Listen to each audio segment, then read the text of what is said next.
وی قاری صاحب چې دی د وړو نه د میاشتې 50 روپۍ غواړي دا زمونږ هغې هر ځای کې دا چل دی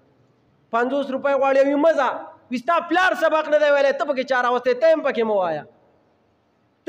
مه وایه ستا پلار سبق ویلی دی وي زه دغسې نه ګرځم زه دغسې جاهل نه یم ته هم پکې دغسې ګرځه خو که چېرته د سکول نه پسې لیټر راغی دومره یو چټۍ وله ورکړي هغه پیس کم کارډ شي هغې وله ورکړي او په هغې کې ورته لیکلي وي زړې د ته هم پاتې شوي نه وی پیس هم راغلی د 40,000 د پاسې دي دې دې نه هغه کارډ ښکلی والي او د وړو مور لی ورکړي وي دا کېده او وي سبا زه ځم چې وي دا پیس جمع کړم سبا زه ځم چې دا پیس جمع کړم نو هسې ته ووایه د حق پرست عالم سر دې ظلم ونه کو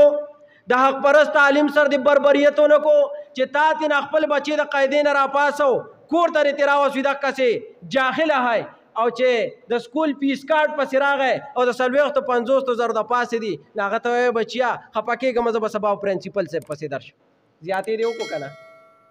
د حق پرستو عالمانو ملاتړ وکړئ حق پرستو عالمانو سره شانه بشانه ودرېږئ حق پرست عالمان شاته مه پرېږدئ دا عالم راغلی ما او تا ته په جومات کې ناست دی په مدرسه کې ناست دی په منبر او په محراب ناست دی ستا بچي ته او زما بچي ته قاعده ښیي زما او ستا بچي ته عقیده ښیي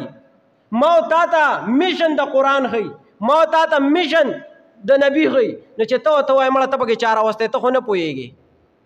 نه پوهېږې نو بیا به د دې څه جواب د دې جواب به هلته الله درکوي